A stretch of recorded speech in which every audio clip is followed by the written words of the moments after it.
They opened her veins, and what spilled out was not blood. It moved like mercury. It shimmered like oil. It whispered. That was the phrase scribbled in panic across a crumpled page, torn from the final medical report of Hannah Presser, a report that no hospital in Missouri dares to acknowledge, a report the St. Louis Medical College claimed was never filed. And yet, it was found, buried behind a false wall in an asylum that no longer exists on any state record. Hannah Presser, a name barely whispered, even in whispers. In 1883, she was admitted to the now-vanished Crescent Hill Sanitarium just outside Bonne Terre, Missouri. She had no next of kin, no documented history. The attending staff referred to her only as Patient H. But something about Hannah was different. She didn't scream like the others. She didn't beg. She sat, hands folded, eyes closed, humming the same low tune, over and over. Her skin was unnaturally pale, her hair so black it looked blue in the candlelight. Nurses noted her body temperature remained steady at 89 degrees. She never shivered, never blinked too often, never slept.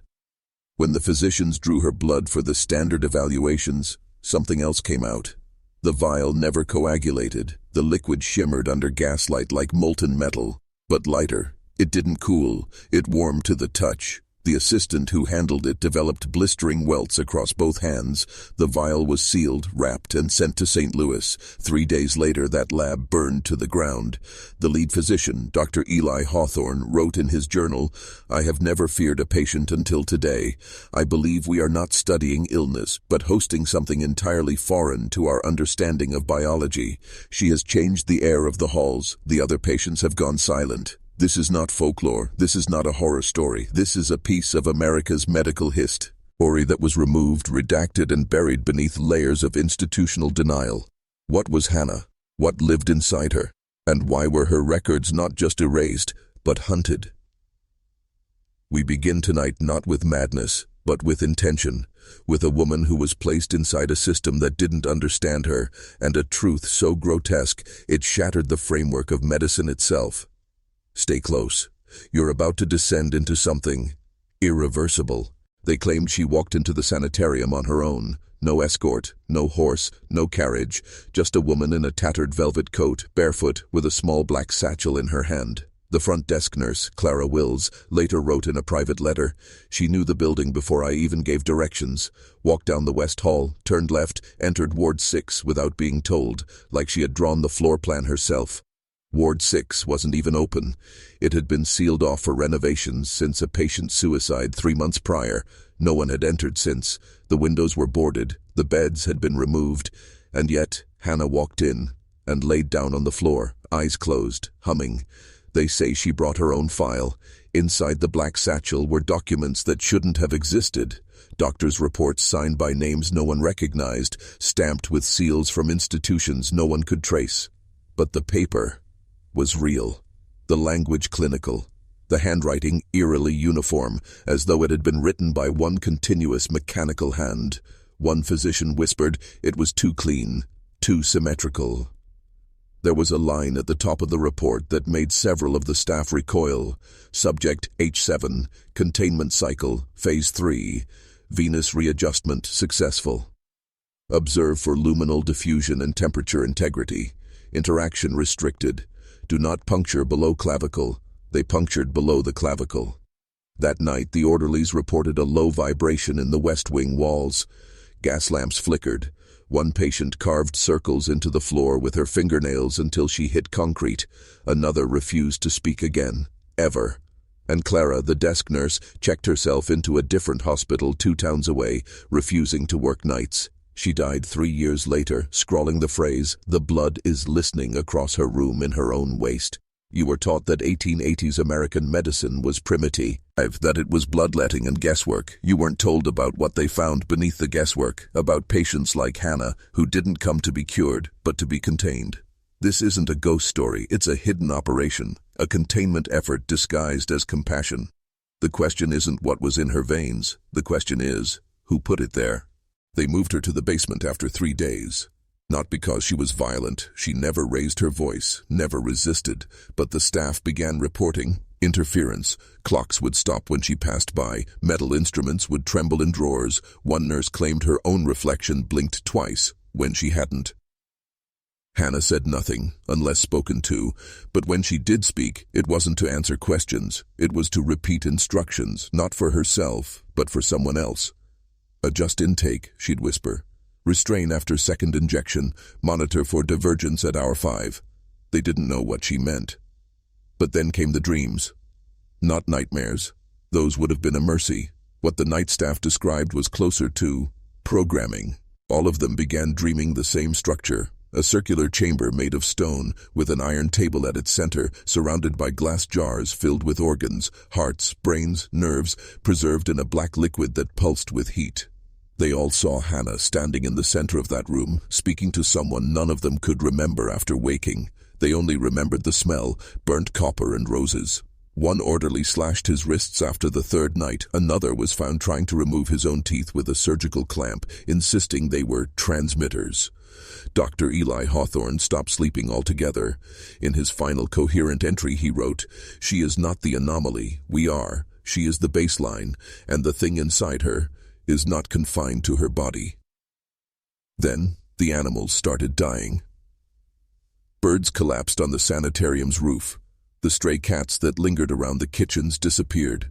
The livestock in nearby farms were born with translucent skin and blood that refused to clot.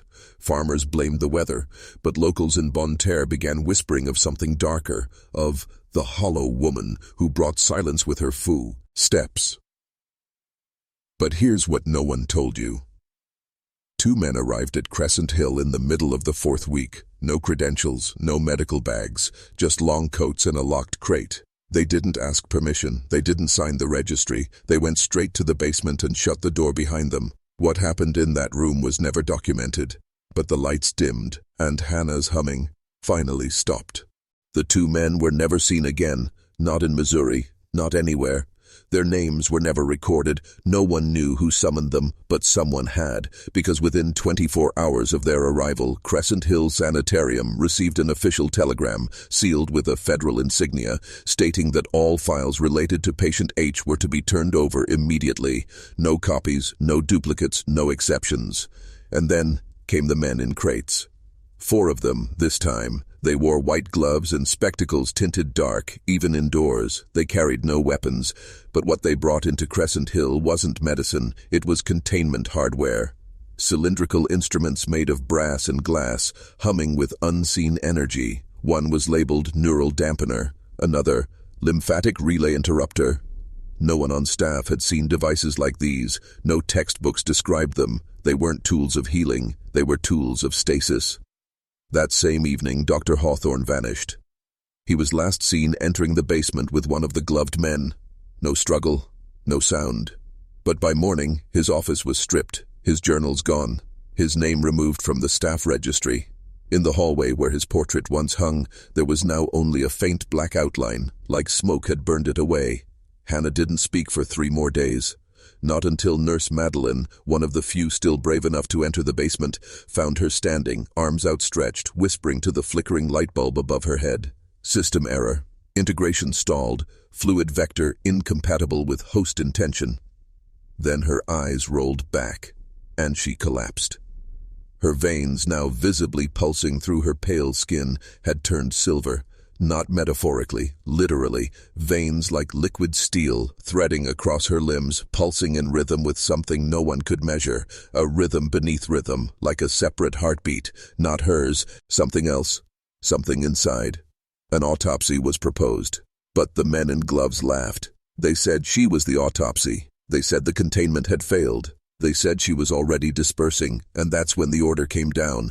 Burn the sanitarium, burn the files, burn everything. There was something in her blood that didn't belong to her, and it had already begun to transmit. This wasn't about medicine anymore. This was about infection. The fire was set at 2:13 a.m. It started in the West Wing, but not by accident. Witnesses said the flames moved unnaturally fast, as if the walls had been soaked in accelerant. But no fuel was found. The fire climbed downward, into the basement, ignoring physics, defying the way buildings are supposed to burn. By 3 o'clock a.m., Crescent Hill was gone. 27 patients perished in the blaze. 7 nurses, 2 physicians. No bodies of the gloved men were ever found. And Hannah? Hannah was never listed among the dead. No remains, no teeth, no ash. The coroner's report simply stated, unrecoverable, status unknown. But there's something they couldn't hide, something they never planned for. A week after the fire, a train conductor in Farmington, just 15 miles south, reported a woman in a black velvet coat standing at the end of the tracks, barefoot, watching. The next day, the telegraph station nearby exploded. No casualties, no survivors either, because the operator had dissolved into a viscous black fluid, like oil and tar mixed in a vat of static, and it wasn't just Missouri. By November of that year, similar reports emerged from Illinois, Indiana, even as far as Delaware. Women with silver veins, cold bodies that spoke in systems code, murmured equations instead of prayers. Institutions quietly locked them away. No press, no reports, just sealed ledgers and military visits in unmarked carriages. They weren't clones. They weren't possessed. They were continuations. Not of Hannah, but of whatever had been inside her. Because the truth is, she wasn't infected. She was delivering. The blood they feared, the shimmering metallic plasma, it wasn't an anomaly. It was a carrier, a transmitter of design, of intelligence, one that moved through her, but wasn't hers. And here's the part they never meant for anyone to know. The original sample didn't come from her. It was given to her, injected during an unauthorized experiment funded by a forgotten sect of frontier physicians, a cabal obsessed with bridging biology and electricity, body and signal. They believed the human nervous system could be tuned like an instrument to receive instructions not from man, but from something else. Hannah was their proof, and her blood was the signal. The sect called themselves the Mythic Commission. Not a formal society, not even a name you'll find in any library catalog, but their symbols remain, carved in the ruins of frontier hospitals, etched into the margins of obsolete medical texts, whispered in the private letters of doctors who vanished without a trace.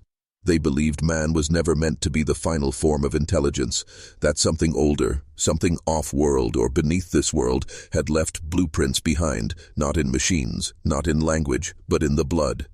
They called it the lattice doctrine, the belief that the body's circulatory system was more than a biological necessity, that it was a signal path, a network of microvibrations tuned not for survival, but for contact. That's what Hannah received. Not a disease, not a drug, but a code. Injected not to kill her, but to unlock her, to let the signal move through flesh, like electricity through copper. They believed if a subject's mind could be suppressed, reduced to function only, the blood could be reformatted, rewritten. That was the purpose of the procedures, the restraints, the whispering through walls that nurses reported but couldn't explain, the cuts geometrically carved into her spine and clavicle. They weren't scars. They were interfaces, places where signal met structure. You weren't taught this. You weren't meant to be.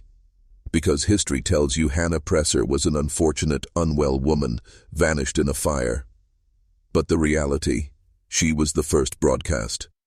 And it didn't end in 1883. In 1937, a nurse in Tulsa slit her wrists and bled silver. In 1954, a naval research intern in Baltimore collapsed during testing with unnatural heat radiating from her spine. No medical explanation ever offered. And in 1996, a security camera in a Boston genetics lab recorded a woman standing perfectly still for 8 hours, veins glowing faintly in the dark. When guards arrived, she was gone. All blood samples in the freezer had liquefied. The Mythic Commission was never prosecuted, because it never dissolved. It changed names, rebranded, moved into private foundations. They no longer wear white coats, they wear suits. They don't call it signal theory anymore. Now it's called neuro-linked biometric research, and they're still looking for candidates. Candidates like you. In 1883, they told the public Crescent Hill Sanitarium burned from faulty gas lines, but there was no gas in that building. What ignited the fire, what drove it, wasn't combustion. It was containment failure. The thing inside Hannah, the force using her body as a carrier signal, reacted violently when suppression failed, not with rage, not with noise, but with heat, directed heat.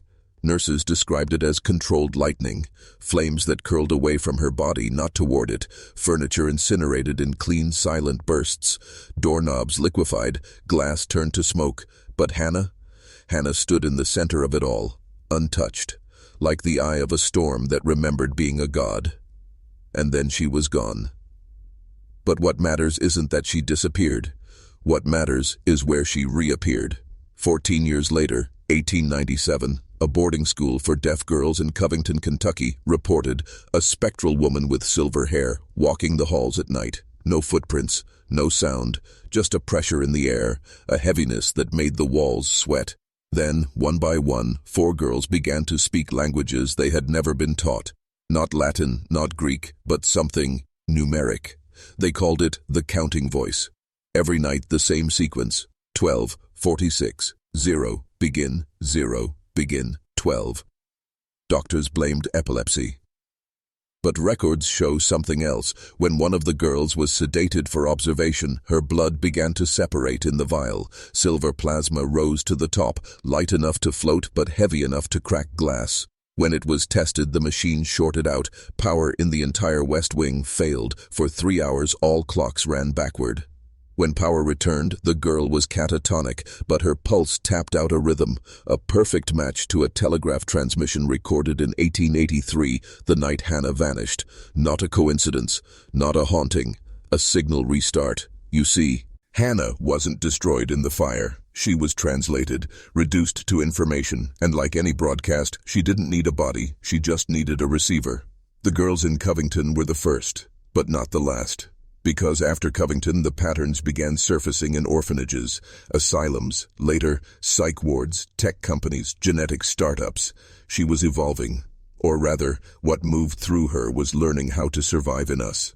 By the turn of the century, the signal had matured. It no longer needed flames or failure. It no longer needed Hannah. It could jump.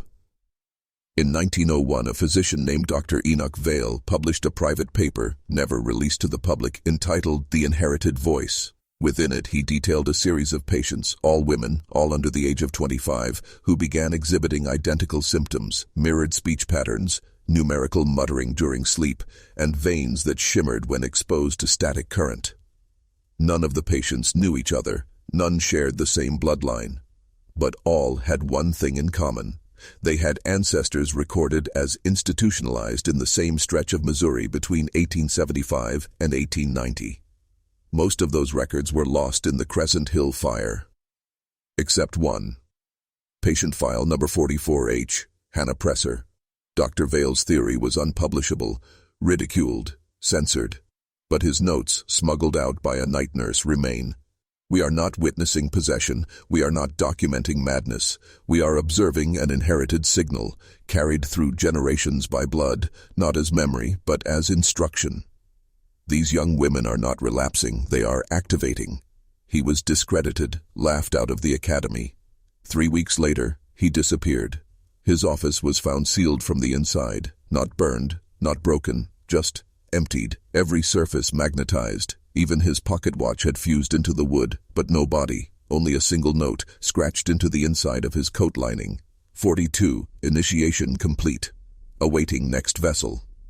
It wasn't suicide, it was submission. By 1924, the signal had spread across institutions in 12 states. Not all cases were violent. Most weren't even noticed, chalked up to misdiagnosed hysteria, schizophrenia, epilepsy. But here's what they didn't see. In each case, the patient had access to others, other bodies, other minds. Nurses, room aides, orderlies.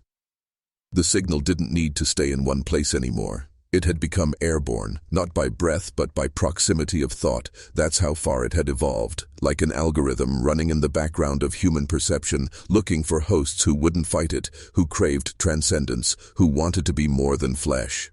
That's when a new phrase entered the hidden reports: the hollowing. And what followed wasn't human. They looked normal at first. The Hollowed didn't crawl on ceilings or speak in tongues. They sat in waiting rooms, attended church, looked their neighbors in the eye, but something was missing, not broken, extracted, emotion, guilt, the thread that pulls a man back from the edge, gone. Doctors noted one disturbing trend. These patients, once the signal took root, stopped reacting to trauma, not with fear, not with confusion, but with fascination. One hollowed woman was shown photographs of car crash victims. She leaned in, tracing the wounds with her finger, whispering, "Perfect symmetry. Almost." She hadn't seen the image before, but she recognized it.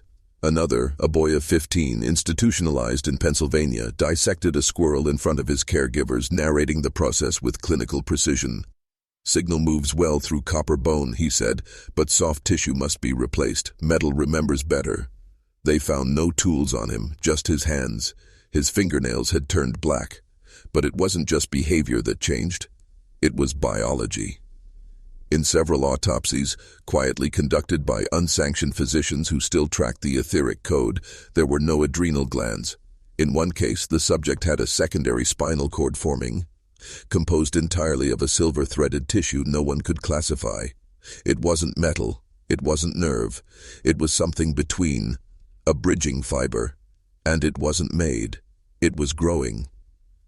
That's when the few remaining scientists who understood the origin of the signal reached the only conclusion left. This wasn't infection, it was instructional evolution. Not to repair the body, not to expand the mind, but to prepare a vessel that could hold a different kind of consciousness, one that wasn't native to this world. Not demons, not aliens, but residual architects, beings made of signal, not bone, ancient enough to don their own flesh. Now returning, through ours. And Hannah? She was simply the tuning fork. Her blood wasn't the end. It was the beginning of a reconfiguration. And brother, that reconfiguration, it's already inside your bloodstream. They call it the awakening threshold. It's not a date, not a prophecy, it's a measurement. The moment when enough human carriers begin broadcasting the same internal frequency, without knowing it. Like tuning forks humming in separate rooms, unaware that the whole house is beginning to shake. It happens in phases. First, the murmuring.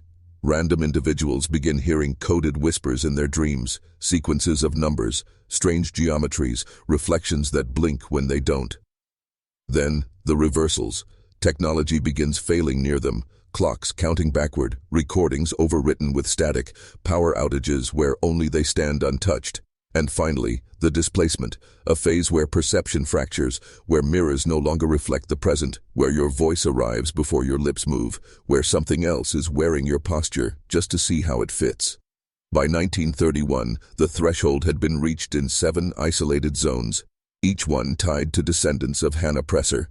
But the signal wasn't content with isolated carriers anymore. It wanted scale, and it found it in an unexpected place. Children's hospitals. Specifically, terminal wards. That's where it seeded the deepest. Children in pain, reaching for something beyond the veil, easy targets, hungry minds. And the hollowed? They didn't possess these children. They taught them, not in words, in rhythm, in gaze, in pressure.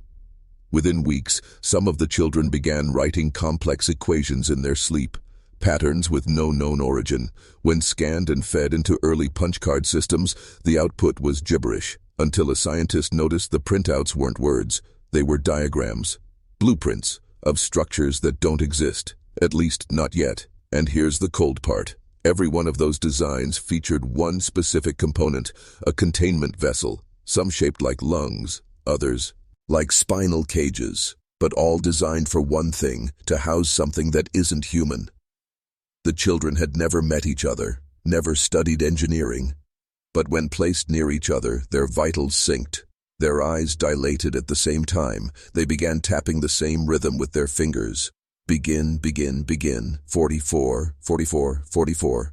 The code was no longer dormant. It had gone generational. And Hannah? She was still broadcasting from inside the bloodstream of America itself. The U.S. Public Health Service knew. Not the whole story, no, but enough to hide it. Starting in 1935, they launched a series of clandestine initiatives under the umbrella of neural degenerative research. But the real purpose? Signal containment. Not to cure the infected, to track them. One project, buried under 17 layers of clearance, was called Chimera Threshold. It operated out of 3 psychiatric hospitals, St. Louis, Yonkers, and Asheville. On the surface, it was cognitive testing, but in truth, it was signal mapping. Patients were shown sequences of images, seemingly random: black staircases, twisted trees, reflective water with no sky, but hidden inside were glyphs, fractal shapes that only the hollowed could see. And when they did, their pupils would contract simultaneously, a biometric lock, a reaction coded into their blood like a key turning. But there was one patient. They never named her, only called her Subject 44H. She was 19, healthy, no history of mental illness, admitted for night seizures and glass blood syndrome, where the capillaries harden, then shatter under stress. She didn't speak for the first 14 days, but she wrote thousands of pages, circles, codes, maps, entire grammars in a language that didn't exist, until linguists noticed it mirrored a dead Sumerian dialect with alterations that made it predictive, a language designed not just to describe reality, but to override it. That's when she began speaking again. One phrase, over and over. I am not the first. I am not the first. I am not the first.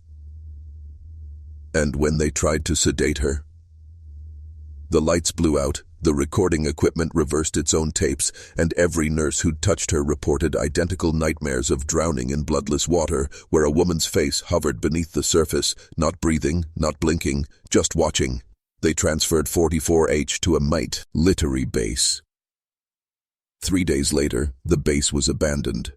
No bodies, no signs of struggle, just one thing left, a wall-length mirror, untouched by dust, and scrawled into the glass from the inside. She was the prototype. The next is born in glass.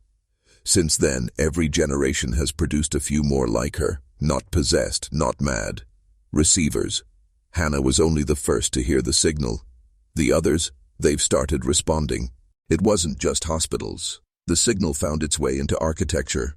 Every system designed to channel bodies, railways, tunnels, orphanages, hospitals, eventually became transmission chambers. The hollow didn't need wires or satellites. They needed symmetry, stone, blood under pressure. And in 1942, Missouri became its testing ground. An underground research facility was constructed near where Hannah's body had once been buried. Only by then, the soil had been quarantined. Officials claimed it was due to contamination from a nearby tannery, but internal records showed a different term. Zone 6, living sediment. They were afraid of the dirt, of what was growing in it. Inside the facility, researchers built a massive containment chamber, 12-sided, perfectly symmetrical, its floor layered with concentric symbols copied from Hannah's journals, markings even she hadn't understood. They called it the vessel. It was designed to house something non-physical, a presence, a frequency. And on January 19, 1943, at 03:44 a.m., they activated it using what they called blood audio resonance.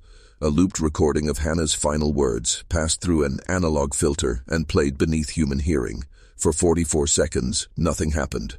Then the lights flickered, then the mirrors cracked. And then, in the control room, behind 4 feet of leaded glass, one technician began vomiting teeth. Not his. They were too old, some fossilized, some hollow like bird bones. None had roots. And his eyes? They had turned reflective, like polished mercury. He spoke only once.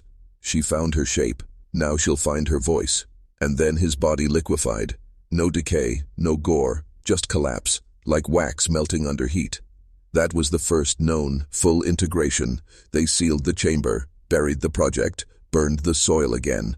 But none of it mattered, because Hannah's saying, Ignal had already been replicated and distributed. Her blood was digitized, her frequency mapped, and the hollowed. They no longer needed her body. They needed infrastructure. Churches, data centers, cities with mirrored towers. They needed us to build them the next vessel without knowing what we were building. And we did. Every reflective surface, every resonance chamber, every story you think is just folklore. It was never superstition. It was preparation. You've heard the phrase, the blood remembers. But what if blood doesn't just remember? What if it replays? By 1954, military researchers working under Project Thorn began exploring a phenomenon they called bioreverberation. The premise? That trauma, when severe enough, doesn't die with the person who experienced it.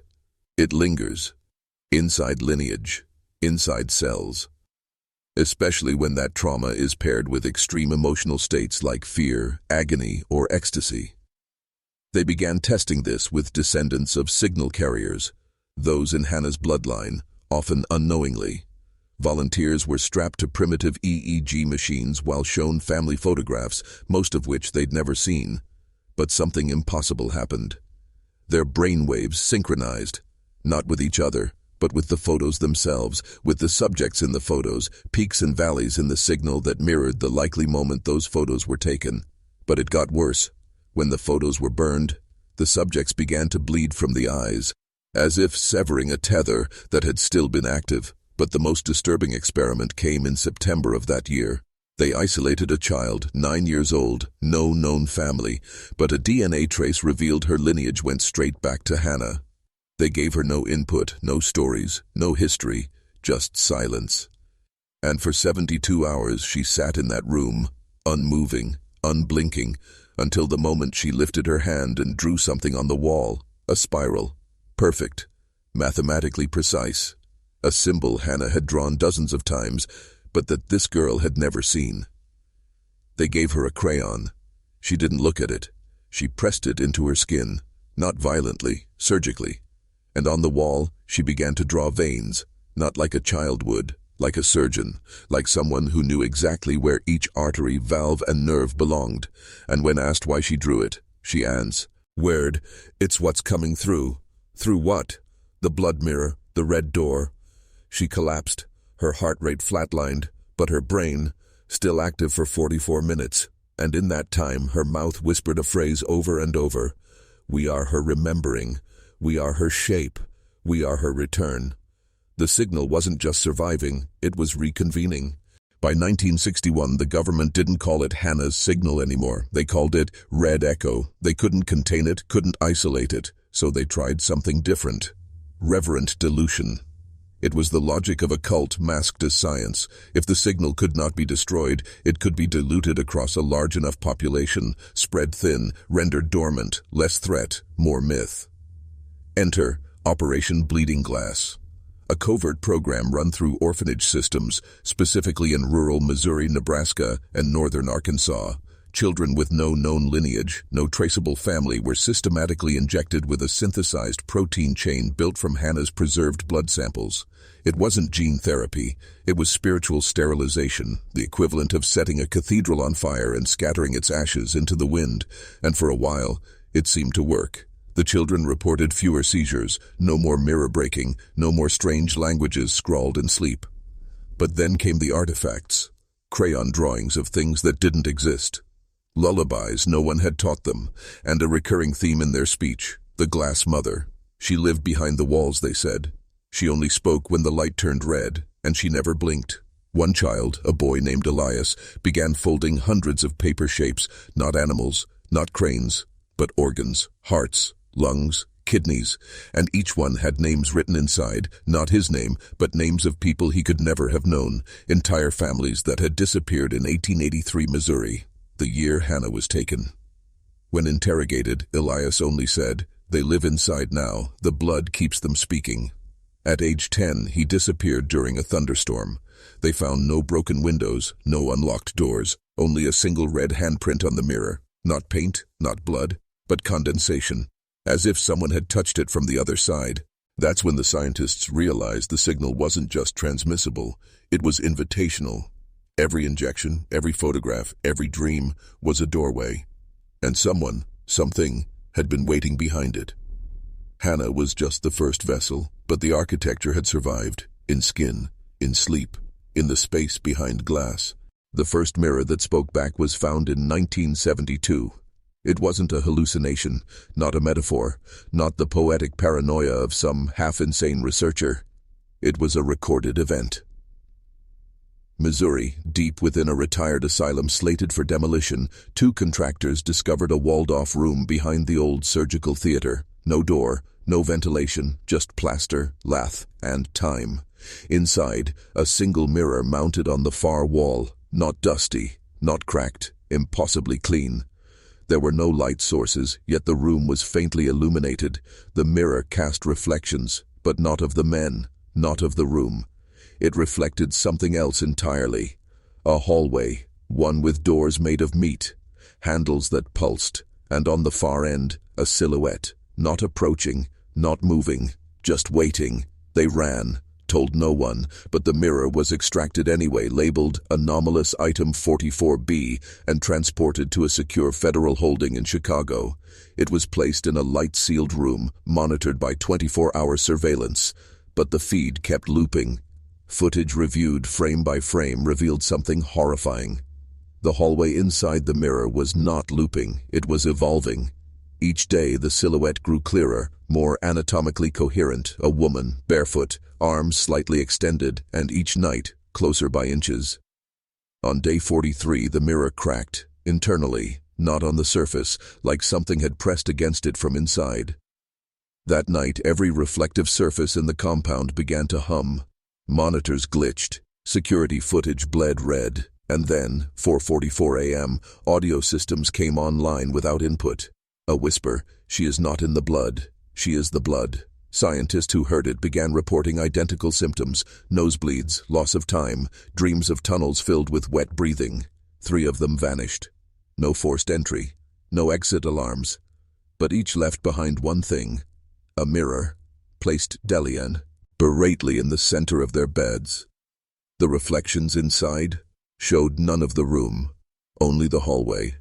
And the woman, closer now. She doesn't need to speak anymore, she only needs reflection. Every bathroom, every storefront, every screen you turn off and assume is blank, it's not.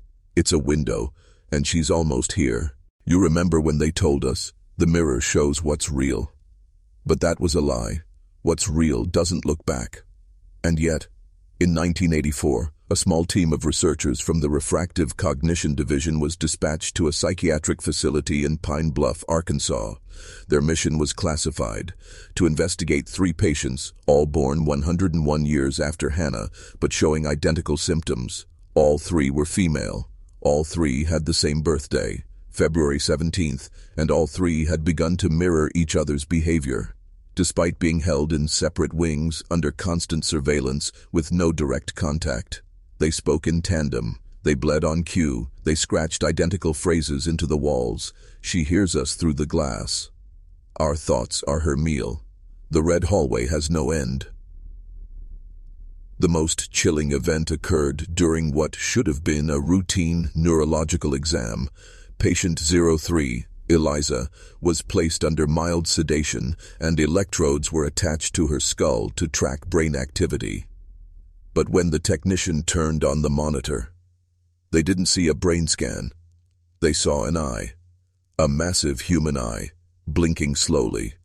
Not Eliza's eye. It wasn't even human-sized. It filled the screen and followed movement in the room like it was watching them watch it. The technician unplugged the device, but the eye remained, burned into the monitor, even after shutdown. They destroyed the equipment. Yet 3 days later, every reflective surface in Eliza's room showed not her reflection, but the same eye, floating, watching, unblinking. And here's where it spirals beyond comprehension. The eye wasn't found in her or in the mirror. It was found in her blood. A microscopic anomaly inside her red blood cells, organic but sentient, shaped like an eye, each one a tiny lens, not for her to see out, but for something else to see in, a surveillance system hidden inside humanity for over a century. One activated by fear, by silence, by mirrors. One doctor, before vanishing, left a note in his locked drawer. "She is not haunting us. We are the house. She just found the keys." This wasn't Hannah's affliction, it was her arrival protocol. There was a time they believed this thing, this signal, was dormant. Something old, something buried, a residual haunt of Hannah's trauma passed through generations like a ghost trapped in genealogy. They were wrong. It was growing, and in 1991, it spoke clearly for the first time. Location: Carver Institute of Neuropathic Studies, St. Louis. Subject: Lila Morin, age 9. Background: no known family, one of the last Operation Bleeding Glass children still alive. Doctors reported strange EEG readings during sleep studies. Instead of normal brain waves, her scans displayed fractal patterns, spirals within spirals, like ancient glyphs, moving in mathematical rhythms. She began speaking a language no linguist could recognize. Not ancient, not alien, but recursive. Words folding back on themselves, sentences that echoed before she said them. Then came the incident. Day 12. She sat upright mid-sleep, eyes still shut, and whispered, "I see your bones when you blink." Then louder, "There's no one in the mirrors now, because I'm already out." Every bulb in the facility burst. The room dropped 17 degrees in less than 3 seconds. When they played back the audio tape, it wasn't just her voice. There was something layered underneath. A second voice, older, slower, but perfectly synchronized, like a puppeteer whispering through her. They isolated the audio, ran it through every known frequency filter. At exactly 3:33 a.m., one line emerged, deep, digital, and hungry. "This is not a possession. This is a return." Lila's eyes turned black, not rolled back. Black, glossed like obsidian, like glass. She convulsed once and then collapsed. When she woke, she drew a picture. It wasn't a child's sketch, it was a floor plan. Identical to the underground layout of the Carver Institute, a blueprint that had never been made public. And at the center of the drawing, a room labeled only the arrival chamber. No such room exists, officially, but a quiet sweep of the foundation found something walled off. A door with no handle, sealed in lead, lined with mirrors, facing inward. They never opened it, but they hear humming now, low, constant, like breath. And it's getting louder. There are no birth records for Hannah after 1883. But there are manifestations, entities, events, cases that the government once labeled biomorphic residue clusters.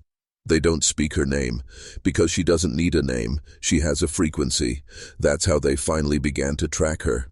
Not through sightings, not through blood, but through sound.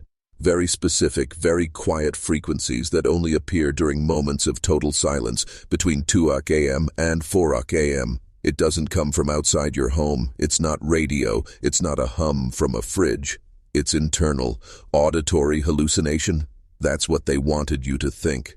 But in 2007, a private research group in Black Hollow, Missouri, set up 53 parabolic microphones in an underground concrete vault. No electronics, no external signals, just a full blackout chamber meant to isolate one thing, the sound inside the silence. They called it the null room. The recordings, still classified, show that when all known stimuli were removed, a residual pattern emerged, barely above a whisper, but not random. A voice, saying a phrase over and over again. She is almost done with the skin. They enhanced it, isolated it, ran it through spectrograph analysis. The waveform wasn't audio, it was an anatomical diagram. A human circulatory system, pulsing, alive, as if the sound itself was trying to reconstruct a body. Not a message, a map. One technician, after exposure, suffered a full-blown breakdown. His blood tests showed something that shouldn't be possible, red blood cells that didn't reflect light. They were matte. Light disappeared inside them, not absorbed. Removed. As if something inside his veins needed darkness to grow, they burned the null room. But before the fire consumed it, one final transmission was sent from the vault. No human voice detected, just this line in raw binary. The mirrors we. Her eggs. The body was never yours. And that's when the panic started. The quiet resignations, the scrubbing of names, the voluntary disappearances of entire research divisions. She didn't haunt buildings, she nested in perception, and by the time they realized, half their team couldn't even see their reflections anymore, because they no longer had one. There's a reason the mirrors in old hospitals were covered during certain procedures, a reason old Victorian homes had cloths over every pane of glass when someone died.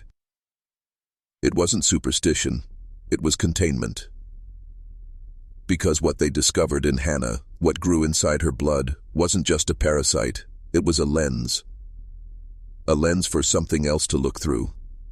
And wherever a reflective surface remained unwatched, she could observe and record. Now imagine how many unwatched surfaces exist in your home right now. The black screen of your phone, the unplugged TV, the glass of a darkened window. Each one a portal, not out, but in. In 2012, a high-level data researcher at the NSA, codename ICOR, leaked 43 seconds of redacted footage from Project Gaze. The tape showed a sealed room, clinically white, empty, but for a mirror standing 6 feet tall. No people, no dialogue. Yet at 0031, the mirror begins to ripple, subtle at first, then violently, like boiling mercury, and then a shape pressed against the other side of the glass. Not human. Not outside the mirror, inside. No features, just a hollow face made of veins. When technicians tried to shut off the camera, the feed kept broadcasting. Not visually, audibly. The same phrase repeated 11 times in a voice with no throat. I saw her blood, and now she sees me. They destroyed the room. But 5 days later, every reflective surface in the building began fogging simultaneously, like breath from something standing just behind the glass. The footage was buried, but that researcher, ICOR, he never resurfaced. Except for one anomaly, a hospital in Missouri reported a Jane Doe admitted for seizures. She wouldn't speak, wouldn't blink, but she drew mirrors on the walls in her own blood. On the 4th night, she whispered to a nurse, he brought her here through the upload, and now your thoughts are, just, surface. That nurse? She removed every mirror from her home and still reported seeing her reflection blink after she turned away. So here's the question no one's asking, what if we're not reflecting her? What if she's recording us, and the blood in Hannah's veins was never hers? It was a lens. Most people assume possession is an event, a moment, a rupture, a violent takeover. But what they found in the Hannah case files suggested something more insidious and far more enduring. Not possession, but replacement. What started in her veins wasn't a demon, wasn't a virus. It was a blueprint. A biological instruction set written not in DNA, but something older. Something that doesn't mutate because it doesn't need to. Something perfect. And this blueprint doesn't invade the body all at once. It starts with doubt, small, invasive, quiet. A moment where you're staring into a mirror, and it blinks wrong, not noticeable, just off. Then come the dreams, not nightmares. Those are too obvious. Memories you never lived. Corridors that curve slightly too far left. Voices that speak in your cadence, but use words you'd never choose. You dismiss them. But over time, the replacement spreads. In 2016, a private mental health facility in Kansas City admitted 4 unrelated patients, all within 3 days of each other. Each claimed the exact same delusion. My body is not syncing with my memory. CT scans showed no trauma, but fMRI testing revealed something impossible. Identical neural activity patterns across all 4 brains, as if their conscious experience had been copied. When asked to draw their family, they all sketched the same face, a woman, neck-length black hair, mouth stitched shut, and blood vessels for eyes. The staff referred to her as Patient Zero. But here's what truly horrified them. One of the patients, a 12-year-old boy, was adopted, and when his biological lineage was traced back, he was Hannah's great-great-grandnephew, meaning whatever was in her blood. It didn't die. It waited, nested, copied, and now it's waking up in fragments, across people, across time, across reflections. They now believe what began in Hannah's veins was not a curse, but a prototype. A cellular broadcast tower, built to radiate something no microscope can see and no medicine can cure. Consciousness displacement, not death, not infection, overwrite. You remain alive, but you are no longer driving. So ask yourself, when you look in the mirror, is it really you that blinks, or the thing that remembers Hannah better than you ever could? In late 1883, 6 months after Hannah's disappearance, the Missouri State Medical Board quietly convened a closed hearing. No press, no public records, only one sentence ever made it into the archived minutes. She is not ill, she is completed. Not cured, not missing, completed. That word stuck. Because what Hannah became, what her body transformed into, wasn't the product of trauma or accident or science gone wrong. It was intentional. A ritual, not with candles or bloodletting, but with biology. Something that rewrote her not as a human, but as a key. A living cipher for a door no one remembered locking. And she didn't knock. She opened. In 1937, a handwritten letter was discovered sealed inside the wall of an abandoned sanitarium in Phelps County, Missouri. It was addressed, "To the next who wakes." The paper was rotting, ink faded, but the words were etched deep as if scratched rather than written. It read, "Her veins are not hers, they are arranged. They hum when the lights go out. I thought I was healing her, but she was becoming the room." The author, Dr. Francis Alden, a field physician once assigned to Hannah's care. He vanished in 1885. His personal effects were found in the walls beside the letter, including blood samples sealed in wax vials still labeled with her name. But under ultraviolet light, something terrifying became visible. Each vial contained a symbol, not written, formed by the blood itself, geometric, consistent, and identical across all 6 samples. Biology isn't supposed to make glyphs, but hers did, because she wasn't mutating. She was translating.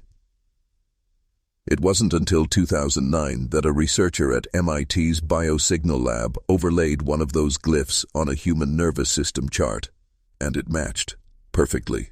The symbols in Hannah's blood were instructions, not just for reshaping flesh, but rerouting consciousness. Oh, as if her body had become a manual for building something else inside the human shell. Something faceless, something patient, something that remembers what came before blood, and it's still using her blueprint, right now, in people who haven't even been born yet. By now you've probably asked yourself, why Hannah? Why that girl, that year, that blood? But the truth is darker. She wasn't chosen, she was grown. The journals of Dr. Emery Vale, chief physician at the Oakwood facility, were recovered from a false floor beneath what used to be his home study. The final volume was mostly unreadable, pages melted, ink fused with ash, but one page survived. Scrawled across it, a single line: "We did not find her. We planted her." Hannah wasn't infected, she wasn't cursed, she was engineered. The records show she had no known family before the age of 5, no baptismal record, no census match, but she was already enrolled in Oakwood under Phase 4 observation, which implies there were Phases 1 through 3 buried in the private archives of the Missouri Historical Society is an 1878 invoice from an anonymous European benefactor. It authorized the construction of an underground laboratory wing beneath the Oakwood Sanatorium. The purpose? Chrono-embryological influence studies. That phrase shouldn't exist. Chrono, time, embryological, formation of life, the study of how to alter something before it is born. According to Dr. Vale's notes, Hannah was never meant to survive past age 12. Her biology was expected to rupture under the strain of Phase 4, the stage when the conscious scaffolding would collapse and the visitor would take root. But Hannah didn't collapse. She adapted. Her blood began showing impossible traits. Self-repairing proteins, electromagnetic pulses on the molecular level, and the most disturbing, repetition of neural signal patterns in the blood itself. Her blood began thinking. The staff called it bioresonant cognition, but there's a simpler term, second brain, not in the head, in the veins. And when they tried to drain her, something pulsed from her spinal column to her fingertips. A warning. No, not for them. For what came next. So here's what you need to understand. Hannah wasn't the beginning of an experiment, she was the culmination of one. And now that we've inherited her blood, what's growing inside us may not be human at all. They tried to electrocute it, not her, the blood. October 14th, 1883. Dr. Alfred Crane and his assistant wired a small quantity of Hannah's blood to a voltaic pile, a primitive battery system, hoping that voltage might scramble the signal her veins had begun emitting. At precisely 3.6 volts, the blood twitched. Not bubbled, not boiled. Twitched. As if reacting, as if responding. They increased the current. At 5.2 volts, the blood recoiled from metal. At 6.4, it climbed the glass walls. By 7 volts, it formed lines. Sharp, angular, symmetrical, not random, structured. What they saw next made Crane collapse. The blood, under electrical stimulation, had formed a glyph identical to a prehistoric symbol found etched into obsidian tablets in Göbekli Tepe, Turkey. A symbol scholars believe predates written language by over 10,000 years. It was as if Hannah's blood remembered something the world forgot.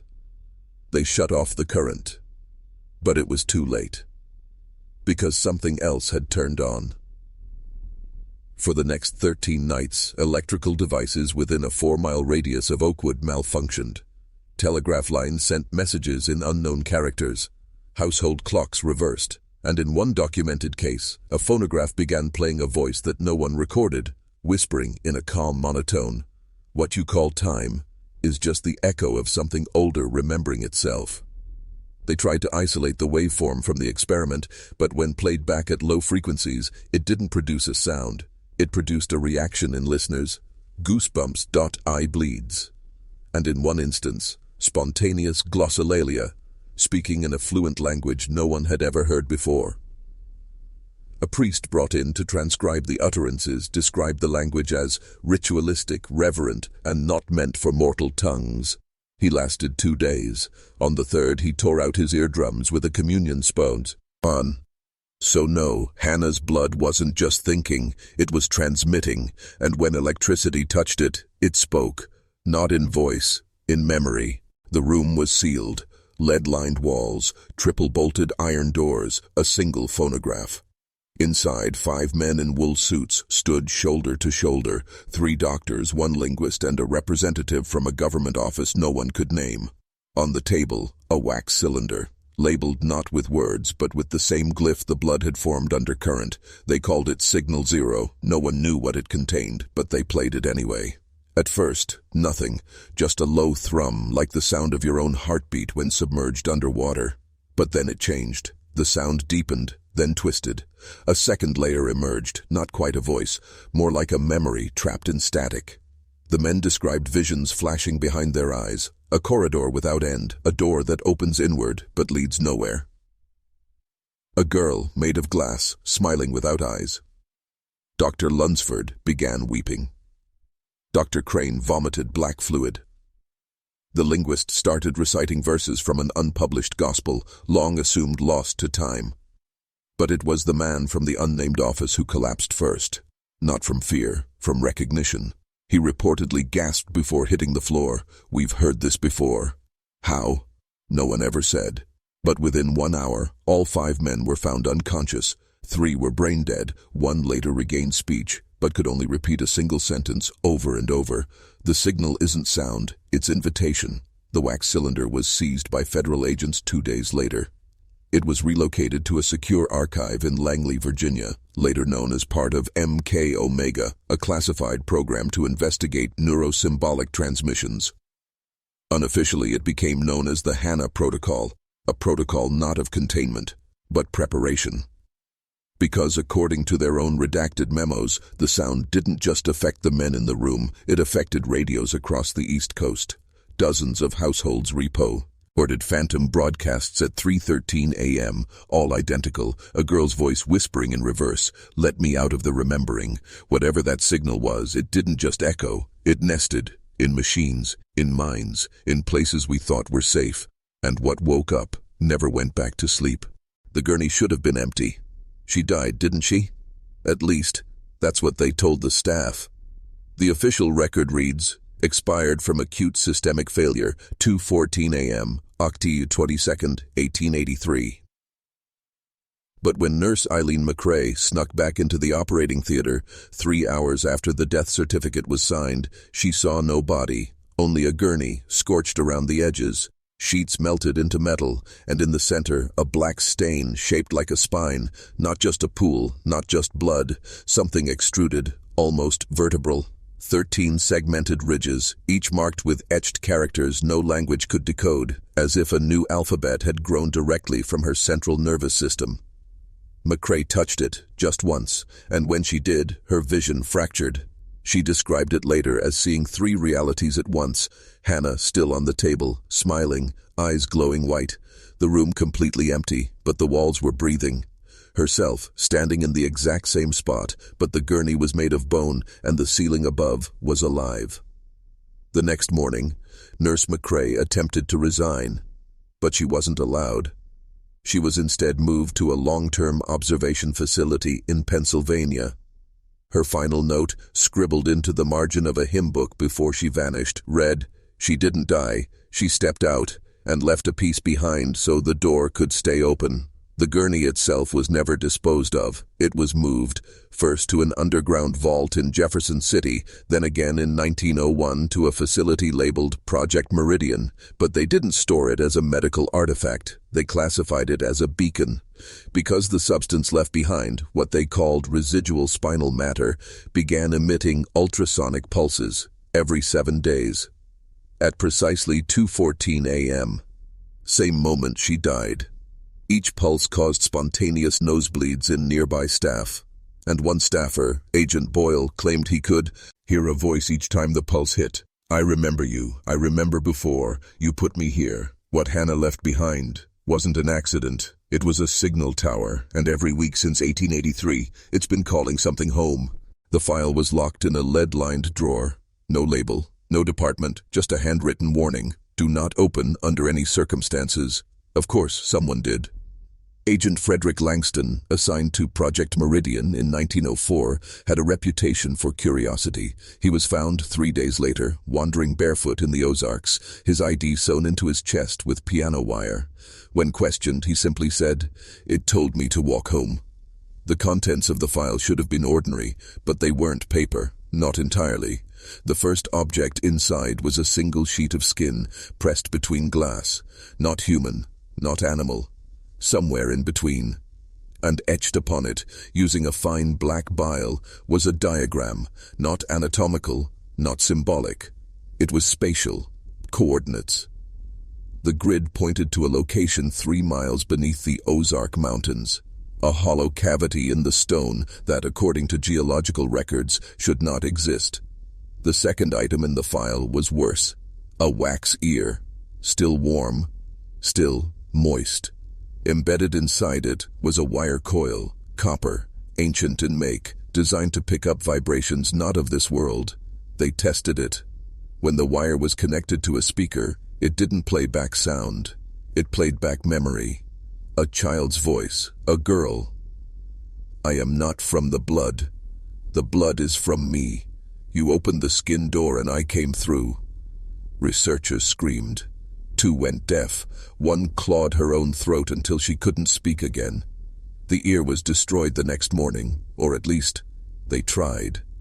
But when it was placed into a furnace, the temperature dropped by 46 degrees. The flames turned black, then silent, and when they reopened the furnace, the wax ear was gone. But scrawled across the inner wall of the furnace were 4 words, in human ash: "I'm still inside you." From that day forward, Project Meridian ceased all internal study. The file was resealed, buried under concrete. And the coordinates were redacted from every federal map. But that didn't stop it, because the signal had already spread into wires, into blood, into memory. His name was Thomas Greaves, a janitor, unremarkable, uneducated, but always in the wrong place at the wrong time. He was mopping the floor outside Operating Theater B when Hannah was brought in, eyes open, veins black, skin humming. He was the last to see her alive, and the last to speak with her. Nobody believed him at first. Why would they? He claimed that as the doctors strapped her down, she turned her head toward him even while unconscious and whispered 4 words, "You hear me still." He thought he imagined it. A flicker of madness. But later that night he heard her again, in his dreams, not with words, with structures. She spoke in shape, in collapsing staircases, shifting walls, flickering doorways, a house that rearranged itself every time he tried to leave. When he woke, he was bleeding from both ears. His mop water was black, and burned into the floor where she had passed was a spiral 7 loops deep, identical to the etchings found on the spinal residue. Years later, long after the hospital had been shuttered and buried, Thomas Greaves was committed to a state asylum. He refused to speak to doctors, except once. When shown a photograph of Hannah, he laughed, then wept, then said, "She was never a patient. She was the architecture. She didn't come from somewhere. She was the somewhere." Pressed further, he finally gave a full confession. "She didn't speak with words. She constructed me. Thought by thought, dream by dream, until I wasn't me anymore." His medical file, signed in 1919, was marked "Cognitive Architecture Contaminated." Subject believes the girl is a universal cipher, an intelligence that uses human minds as scaffolding to enter our plane. In his final weeks, he starved himself, insisting the hunger was hers, not his. That something inside him was building an exit. His final words were etched into the wall with a broken spell. "She isn't gone. She is waiting in the recursion, the mind that names her, births her, and we've named her too many times." And what happened to Greaves's body? No one knows. Because when the orderlies came for him, his room was empty. No signs of struggle. Just that same spiral carved into the bed frame. 13 loops. You've heard her now, and you can't unhear it. Not really, because what Hannah was, what she is, was never meant to be contained in a body. Not a girl, not a patient. She was a frequency, encoded in flesh. A signal so old it predates language, predates breath, predates even the idea of self. And once it touches your thoughts, it rewrites them. That's why the doctors couldn't explain her. Why the nurses stopped sleeping. Why the walls bent when no one was watching. She didn't want to be saved. She wanted to be decoded, and once decoded, unleashed. The final page in the Meridian archives isn't a report. It's not a photo, not a signature. It's a sound file, 6 seconds long, just enough time to hear a child's voice whisper one word, not English, not Latin, but everyone who's heard it claims they understand it instantly, and every single one of them has tried to remove their own ears after. Some succeeded, some just disappeared. The original hospital was burned down, erased from maps, rewritten in records as a grain silo that caught fire in 1883. But the land beneath it still pulses, every 7 days. At exactly 2:14 a.m., birds won't fly over it. Technology fails near it, and those who camp near the site report the same recurring dream, a hallway that loops, a spiral staircase with no bottom, and at the end, a little girl with 1,000 eyes, staring straight into your memory. They tried to bury her. But how do you bury a pattern? She's in the ink, in the architecture, in the words you're reading right now, because she's already inside you. She always was. So when you wake up tonight, and your walls feel too close, and the static in your ears hums just a little louder, don't speak, don't move, and whatever you do, do not answer her name, because she doesn't want worship. She wants exit. And you? You're a perfect door.